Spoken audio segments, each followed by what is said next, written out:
Kabar duka kembali menyelimuti dunia hiburan tanah air. Artis Citra Kirana baru saja kehilangan sang ayah, Iwan Siregar, untuk selama-lamanya.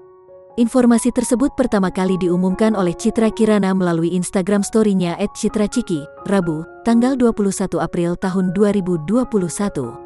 Ciki, sapaan akrab Citra Kirana, mengumumkan kabar duka tersebut.